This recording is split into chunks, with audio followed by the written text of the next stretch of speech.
ক্ষীর খাবো আগে, ফল খাবো পরে। অনুরোধ রইল রেসিপিটা প্রথম থেকে শেষ পর্যন্ত দেখার জন্য। এখানে আমি 1 কেজি দুধ নিয়েছি, দুধটা আমি একটু ফুটিয়ে নেব। এবার দুধের মধ্যে দিয়ে দেবো দুটো এলাচ, একটা তেজপাতা। এদিকে লিচুর দানাগুলো ছাড়িয়ে নিয়েছি, লিচু ছাড়ানো হয়ে গেছে দানাগুলো। এদিকে 50 গ্রাম চাল ভিজিয়ে রেখেছি। এবার একটু ঘি মাখিয়ে দুধ ফুটে গেছে, চালটা দিয়ে দেবো ওর ভেতরে। দিয়ে দেবো সামান্য একটু নুন, নুনটা দিলে টেস্টটা ভালো হয়। এবার আমি লিচুর পেস্টটা তৈরি করে নেব। পেস্টটা পুরো তৈরি করব না, একটু দানা দানা থাকবে।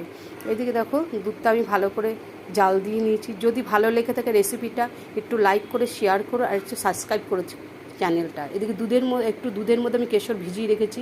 চালটা আমার ফুটে এসছে, এবার ফুটে গেছে। এবার দিয়ে কাজু কিশমিশ দিয়ে দেবো, পরিমাণ মতো চিনি, আর দিয়ে দেবো ভিজিয়ে রাখা কেশর। এবার গ্যাসটা একটু অফ করে দিয়ে এবার আবার 10 মিনিট বাদ জাল দিয়ে দেবো লিচুর পেস্টটা। ব্যাস দেখো কী সুন্দর তৈরি হয়ে গেছে, কালারটাও কত সুন্দর হয়েছে। ভালো লাগলে কমেন্ট